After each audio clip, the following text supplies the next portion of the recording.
God has established everything in our lives to be specific with the detail to now do something that's going to now bring glory and honor to his name. Yeah. We got to live. If we're going to live, we need to live well. We need to live well. And I'm not always talking about the material things, but we need to live well. How you live well is that when you hear the end of your days and when God calls your name, I want that word to be just like how I live, well done. Thou good and thou faithful servant. Thou good and thou faithful servant. I don't need nothing. If you're not going to be good and faithful to what God has called you to, then you might as well not do it at all. Colossians chapter 3, it says, whatever you do in word and in deed, do it to the glory of God. Solomon carries this same sentiment. He says, whatsoever, verse 10 of chapter 9 of Ecclesiastes, whatsoever thy hand findeth to do, do it with what? Might. That word might means your strength. That word might means your ability. That word might means your effectiveness. That word might means your capabilities. Whatever you do, whatever your hands find itself to do it with your might. Don't be lazy with it. Don't be lackadaisical with it. Don't be complacent with it. Don't be comfortable with it. But guess what? Every opportunity, everything that God has given you is an opportunity to do it well. I don't want no one to come to me and whenever God calls me home, I don't want nobody to say, well, he was just mediocre. He just did stuff half-heartedly and he did it, because, yeah, he had a little talent here and he used that talent, that God gave him, but he didn't give him all of himself. I want someone to say that whatever I had put my hand to do, whatever I had now been called to do, and whatever God has assigned for my life, I want to be able to do it with all of my might. And they can say, here a man lies that lived his life well, that lived it. Even he exceeded expectations. See, a lot of times we live in mediocrity. Solomon knew, number one, that life is short. Not only is life short, but we don't know what the future holds. We don't know the future. So in lieu of not knowing the future and in lieu of knowing that life is short, while I got this little breath in my body, while this blood is yet running in these veins, I better live my life to the fullest. And whatever I put my hands to do, whatever capacity or vocation that God has me in, wherever I have been placed in an assignment that God has for my life, I better do it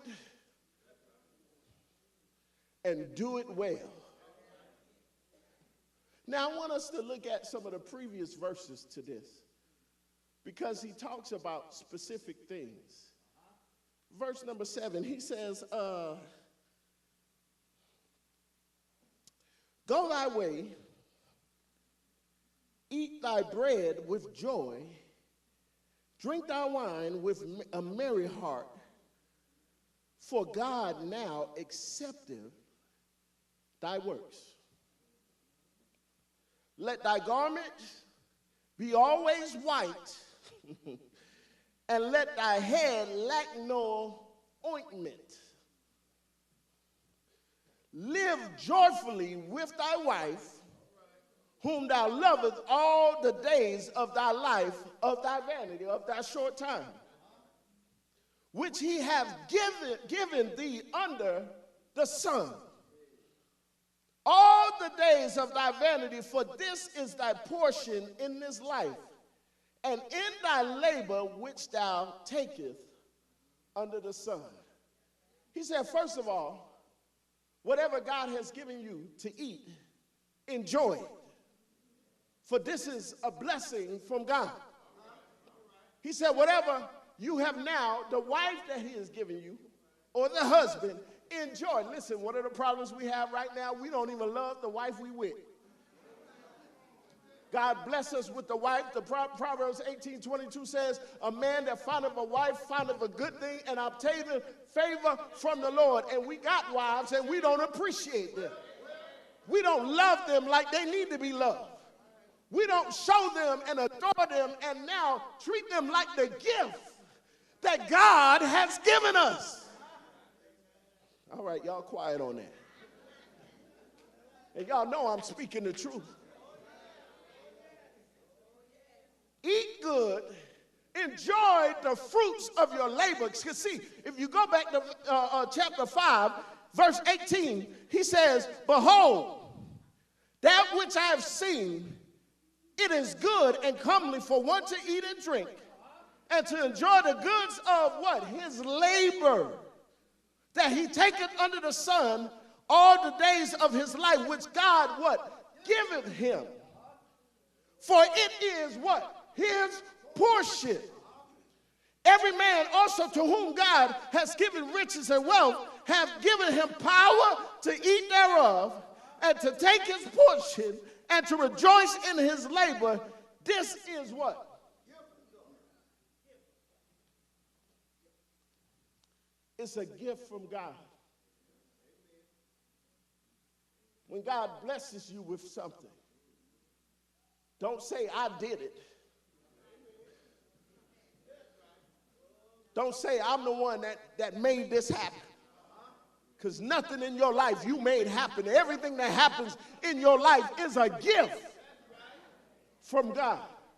Every good and perfect gift comes from above, from the Father of life, where there is no shadow of turning. Everything comes from God. This life you live, the breath you breathe, the clothes you got on, it's a gift from God. The voice you have to speak, the voice that you have to sing praises unto his name, the hand you got to clap, the feet you got to stomp is a gift from God. Everything in your life is a gift, and you should use it as an instrument to bring glory to his name. Why am I saying this, y'all? We've gone through a year. We've seen ups and downs. We've seen people come into this world, and we've seen people go out of this world. And in the midst of seeing everything that we've seen, God is teaching us and telling us that there's a lesson in all of it. That guess what? I'm the one that gives you life, but I'm the one that also takes it away. And I need to have a mentality. If I'm going to have a mentality, I need to have that mentality that Job had. The Lord giveth, and the Lord taketh away. Blessed be the name of the Lord. I came into this world with nothing. And when I leave out of this world, I ain't going to have nothing. So I might as well, while I got this life that I live, while this breath is yet still running warm in my veins, I'm going to give him everything. See, we don't have time to be playing down here. We don't have time to be playing down here.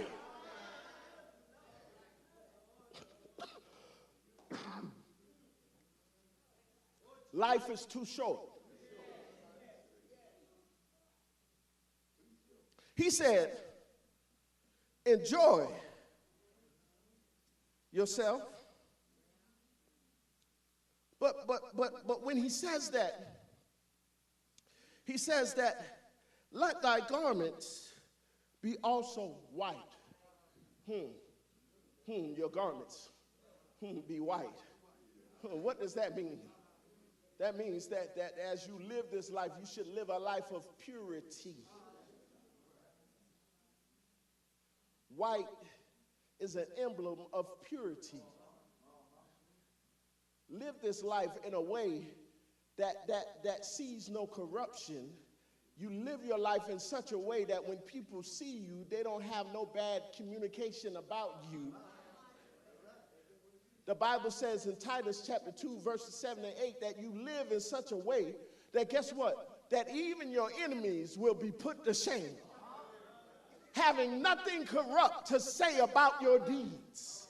You live in such a way that when people see your life and they see the actions of your life and then they see the areas of life that you have influence on and God is blessing you and blessing them that God has given you authority over, then they can't say nothing about you except they can lie on you.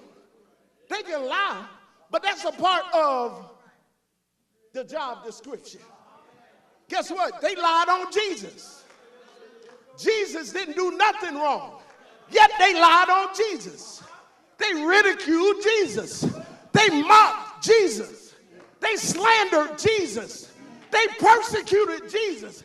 And they even nailed Jesus on the cross.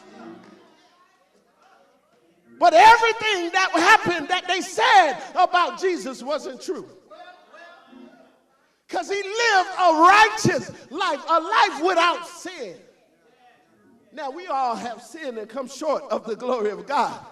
But thanks be unto God that God has given us mercy. Thanks be unto God that God has given us grace. Thanks be unto God that he's given us chance after chance after chance to continue to get our lives right with him. See, I love the fact that God, number one, gives me another chance. I'm like Paul. I'm a wretched man undone. That which I want to do right, I end up doing wrong. Every time I try to do right, evil is ever present around me. Wherever I look to the left is evil. When I look to the right,